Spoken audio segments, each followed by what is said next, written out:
Let's take a look at heritagequest.com. In order to get to Heritage Quest, we have to go through the library website, and we're going to go on up to Books, eBooks, and More, and select Research Tools alphabetically listed. This will bring up a list of online resources that are accessible using your library card. And here's Heritage Quest. We're going to proceed to the site. Then you'll need to type in your library card number to access the database. And then here's the home page. Let's take a quick look. So you have some basic options to do a search, look at research aids, and look at maps. And then they have some quick links to some of their most popular resources. Here are some of the things that I mentioned earlier in the introductory video that Heritage Quest has that Ancestry doesn't. Heritage Quest has some Indian census rolls, which is a census of members of Native American tribes.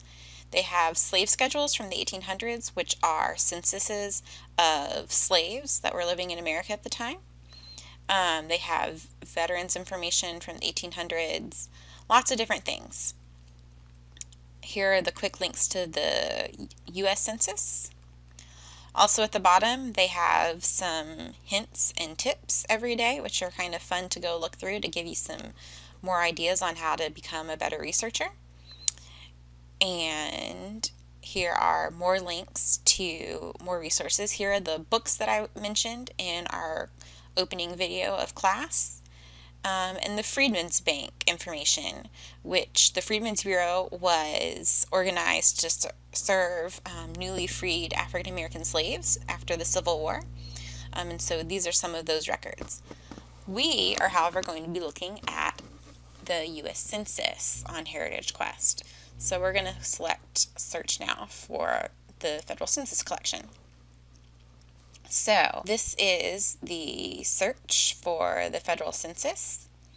You can search by name, and you can add details such as the birth date of the individual that you're going to be researching, when they were married, any family members, gender, and location where they may have lived. Or you can go straight to the census that you want to take a look at. So let's look for my grandfather because I want to find out the names of his parents. So I'm going to type in his name. And I'm going to add as much information as possible to help the database get a more accurate result. I know he was born in 1929. I know he lived in Virginia. And I know the name of one of his siblings. His name was Linwood. And my grandfather was a man. So let's search and take a look. So my search for my grandfather's name gives me 1,877 results, and I don't have time to be searching through all 1,877 results. So I'm going to narrow down my search. Now I know my grandfather was born in 1929, and my grandfather is Caucasian, so he's not going to show up on the 1860 slave schedule census. And my grandfather is not a Native American, so he's not going to show up on the U.S. Indian census.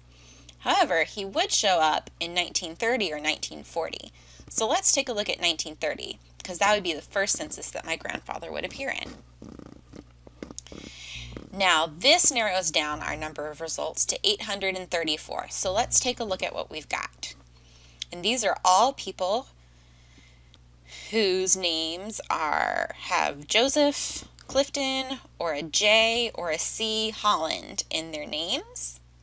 And right here at the top is a Clifton Holland, and I'm going to look at him because it says he was born in 1929, and my grandfather has gone by Clifton Holland for most of his life. So when you click on a record, it shows you the name, it gives you the birth year, and it gives you a lot of information off of the census page that we're about to take a look at. And I'm guessing that this is probably my grandfather because here is Clifton Holland, and then here is a Linwood Holland, who would be my grandfather's brother. So let's click on this image to take a look at the census page. A really great thing about the U.S. Census is it gives us a lot of information that's really helpful in our genealogical search. Let's take a look here at the top. So, census pages give us information such as where the census information was taken, and it also gives us the name of the census taker and the date, which can be very helpful when trying to figure out the exact age of a relative. Now, there's some pretty typical information on this census page. It tells us where exactly or what number house the census was taken in. So this can give us an idea of my grandfather's neighbors. It tells us the names of each person in the family, which is very important. It tells us the relationship to the people in the family, to the head of the family. So when we're talking about censuses, there's one person who's considered the head of the household. So that's the person who, according to the federal government, is in charge. Usually that's the husband, or if the husband has passed away, the wife, or if the family is living with a relative or a grandfather, it's the person who owns the property or owns the house where the family is living. It can give us some information about what type of home a person lived in and if they owned the home or they rented it. It gives us some vital statistic information such as the sex, the nationality or race of the person, tells us if the person is married or not and how old they were when they got married, tells us if they've had education.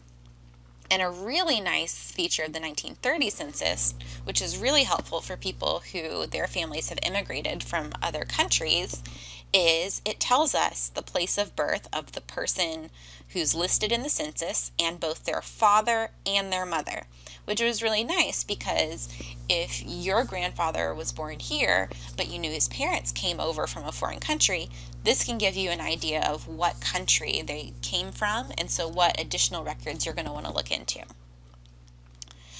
And the census tells us if the person being listed is a citizen, and it tells us what their job is, if they have a job, and if they are a veteran or not. So let's look for my grandfather.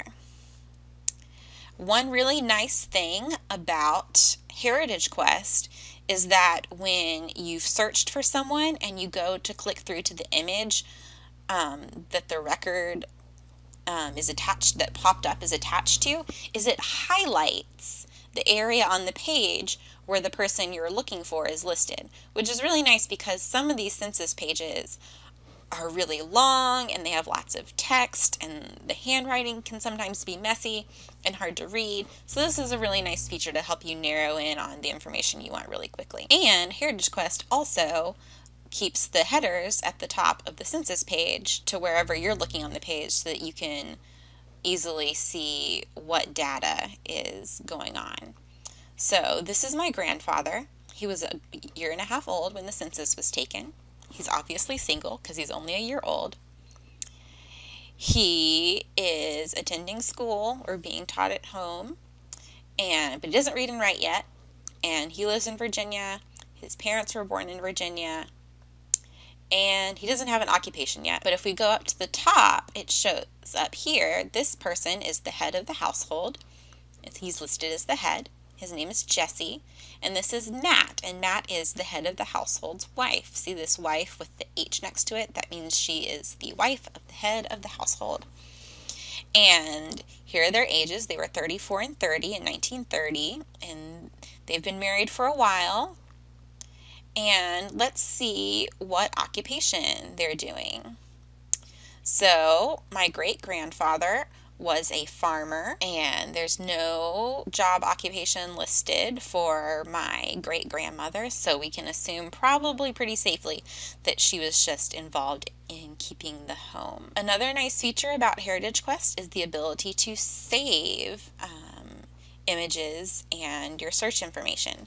So if I click up here on this green box and save to computer, it'll pop up a save box, and I can go to the folder I have set up to collect online research, and I'm going to title this 1930 Census, Federal Census Joseph Clifton Holland, because that's the person I was searching for. And so that way I can go back when I'm not online, or if I'm on site at a research library, and I can refer back to this census page. Another thing that Heritage Quest offers is if you scroll down to the bottom of the page, we have these source citations. When we did our research projects last year, we talked a lot about citations and why they're important.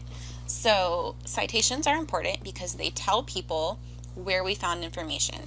It lets people know that they can check our information to verify that our facts are correct, and it tells people that we didn't steal this information from anybody else. So you can use these citations in your family history report that you're going to write. In all types of research, we always want to verify the information that we found. And especially with genealogy, we want to have multiple sources proving that what we say about a person that we've been researching is the truth. So let's go see if we can find any more census information about Clifton Holland. So let's go back to all results, because we want to find out if Joseph, Jesse, and Matt are really his parents. And let's do a new search, and this time let's do it this way. Let's go to the exact census that we want to go to. Let's use the 1940 census. And we're going to do the same thing that we did when we searched the 1930 census. We're going to type in Joseph Clifton Holland, 1929, and we know he lived in Virginia, and we also know that he has a sibling named Linwood,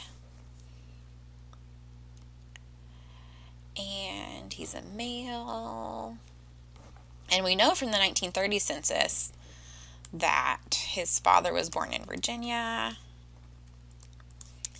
and the mother was born in Virginia too. So let's search and see what we come up with. So here is a Joseph C. Holland, and according to this record, his parents' names are Jesse and Mattie V, which, if you'll remember, from the 1930 census, his mother's name showed up as Matt. So this is a very important piece of information that you would want to write down in your genealogy notebook, so that when you're searching, you can have all the different versions of Mattie's name, so that if you hit a brick wall, you can try searching by using a different spelling. Let's take a look. So here's Jesse Holland. He's the head. Mattie Holland is his wife. And here's Linwood. And here is Joseph Clifton Holland. He's 11 years old, and let's see what Joseph Clifton is up to.